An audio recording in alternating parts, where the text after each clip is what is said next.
একটা বড় ভিডিও বানাতে গেলে কতটা কষ্ট করতে হয় আর কতটা পরিশ্রম করতে হয় ওইটা আমরা যারা ভিডিও বানাই তারাই বুঝি। একে তো নিজে রান্না করতে হয়, আবার নিজেই ভিডিও করতে হয়।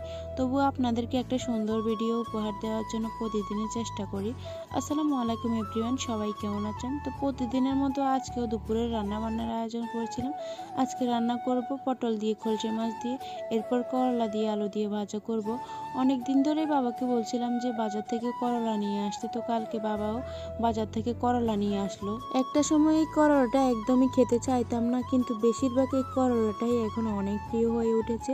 কথা বলতে বলতে এদিকে সব কিছু কাটাকুটা করে শেষ করে নিয়েছি। এখন পেঁয়াজ রসুনগুলো এখানে সুন্দর করে কেটে নিচ্ছিলাম। সব রান্নাতেই এই ধনিয়া পাতাটা আমি দিই, এই ধনিয়া পাতার গ্রানটা অনেক ভালোই লাগে। তো এদিকে ধনিয়া পাতাটা কেটে নিয়ে কাঁচামরিচ, পেঁয়াজ, রসুন সব কিছু কেটে নিচ্ছিলাম। রসুনটাও এবার হামানদিস্তাতে সুন্দর করে ছেঁচে নেব। বাটাতেও বাটা যায়, কিন্তু তরতাজা এইভাবেই রান্নাতে দিয়ে দিই। তো এদিকে খলসে মাছগুলো ধুয়ে নিচ্ছিলাম। এগুলো ফ্রিজে ছিল, বেশি দিন হয় নাই, 2-1 দিনে হয়েছে। এগুলো ফ্রিজে রাখা হয়েছে। রান্নার সব কিছু এখানে জোগাড় করে নিয়েছি। এইদিকে অনেক দিন ধরে আমাদের মাটির চুলাটা ভেঙে রয়েছে, তো আজকে মা এই মাটির চুলাটাও সুন্দর করে লেপে দিচ্ছিল। মাটির চুলাতে তো আর আজকে রান্না করা যাবে না, গ্যাসের চুলাতেই রান্না করতে হবে। মাছের মধ্যে এখানে হলুদ মরিচ মাখিয়ে নিচ্ছি, এই মাছগুলো ভেজেই রান্না করব আজকে। এইদিকে এক চুলার মধ্যে ভাত রান্না করে নিয়েছি। তো মাছ ভাজার জন্য এখন তেলগুলো গরম করে নিয়েছি। একে একে সবগুলো মাছ এখানে দিয়ে দিচ্ছি। সবগুলো মাছ এখন উল্টে পাল্টে ভালো করে ভেজে নামিয়ে নেব। তো এখন তরকারিটা রান্না করার জন্য এখানে তেল দিয়ে দিলাম। তেলগুলো গরম হয়ে আসলে পেঁয়াজ, রসুন, কাঁচামরিচ সব কিছু দিয়ে ভেজে নিয়ে এখানে পরিমাণ মতো হলুদ গুঁড়ো, মরিচ গুঁড়ো, জিরা গুঁড়ো, লবণ সব কিছু দিয়ে মশলাগুলো ভালো করে কষিয়ে পটলগুলো দিয়ে দিলাম। পটলগুলো দিয়ে এই পটলগুলো ভালো করে কষিয়ে নিব। এইভাবে মাছ দিয়ে পটল রান্না করলে কিন্তু খেতে মজাই লাগে।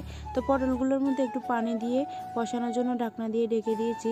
এখন এইদিকে করলা ভাজা করব আলু দিয়ে। করলা ভাজা করার জন্য এখানে কাঁচামরিচ, পেঁয়াজ, রসুন সব কিছু দিয়ে হলুদ গুঁড়ো, মরিচ গুঁড়ো, জিরা গুঁড়ো দিয়ে করলার আলুগুলো দিয়ে দিলাম। এই করলাটার মধ্যে তেলটা একটু বেশি করেই দিতে হয়।